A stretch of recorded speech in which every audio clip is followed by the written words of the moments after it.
On va filer à Bruxelles pour rejoindre là-bas Valérie Lerouge. Bonjour Valérie.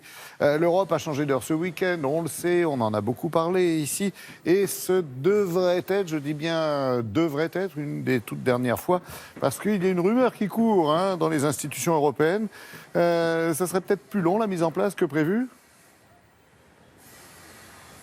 Oui, bonjour Laurent, bonjour à tous. Oui, c'est un sujet beaucoup plus sensible et plus complexe qu'il n'y paraît. C'est parti pourtant très simplement d'une demande des citoyens suite à une consultation sur Internet l'été dernier qui demandait très majoritairement qu'on arrête ce changement d'heure. La Commission européenne ici s'en est saisie comme pour montrer qu'elle était à l'écoute des citoyens. C'est important en année électorale. Le texte a été voté par le Parlement la semaine dernière, le Parlement européen, mais attention, c'est pas fini, car comme toutes les décisions européennes, il faut 3 institutions, donc la Commission, le Parlement et le Conseil européen, c'est-à-dire les 28 chefs d'État. Et là, ça se gâte, car le Portugal, par exemple, ne souhaite pas stopper le changement d'heure. Il l'avait déjà fait par le passé, n'en était pas très satisfait.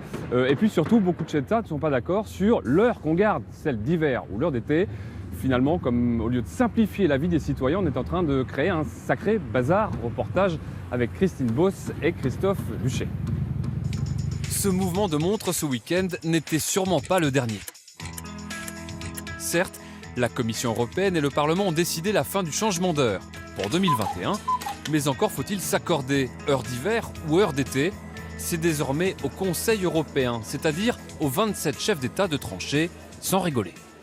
C'est un débat qui va se poursuivre. Je pense qu'il faut veiller à ce que nous ayons une unité. C'est quand même bon d'être harmonisé aussi sur ce point de la vie courante. Sur ce point, au moins, les membres du Conseil sont d'accord. La solution doit être européenne. On ne va pas commencer chacun dans notre continent européen à avoir des heures différentes. Pour l'instant, on a déjà un décalage avec Londres. Vous voyez que ce n'est pas toujours le plus facile quand on a un décalage. Aujourd'hui, il existe 3 fuseaux horaires dans l'Union. Royaume-Uni, Irlande, Portugal à l'heure universelle, une vingtaine de pays dont la France plus 1 heure en hiver et plus 2 pour une poignée de pays les plus à l'est. Mais ça pourrait se compliquer.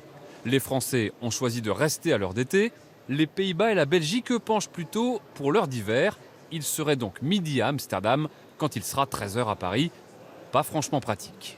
Un Français qui travaille en Allemagne, s'il n'a pas le même changement d'heure, il ne va pas régler sa montre le matin et le soir. Pareil sur l'harmonisation des avions. Il va falloir qu'on fasse très très attention sur une belle régulation dans le ciel européen. On ne peut pas faire n'importe quoi. C'est la raison pour laquelle nous demandons justement à ce qu'il y ait une harmonisation, au moins dans un premier temps, entre les pays voisins. Le Parlement a donc commandé une étude d'impact à la Commission européenne pour tenter de remettre les pendules à l'heure.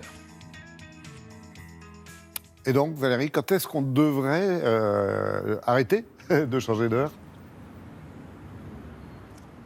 Eh bien donc dans le texte initial, c'était prévu pour 2019. On aurait dû changer pour la dernière fois donc ce week-end. Ça a déjà été reporté une première fois en 2021 et quelque chose me laisse penser que ça va être encore retardé, voire que ça pourrait ne jamais se produire si ça présente plus d'inconvénients que d'avantages. Autant vous dire qu'on boit du petit lait en fait dans les étages de la Commission européenne. Pourquoi ?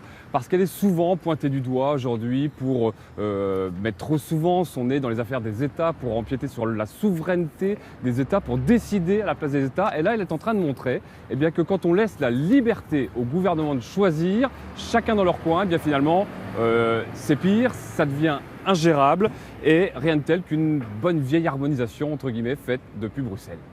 Merci beaucoup Valérie, passez une bonne journée et à bientôt évidemment.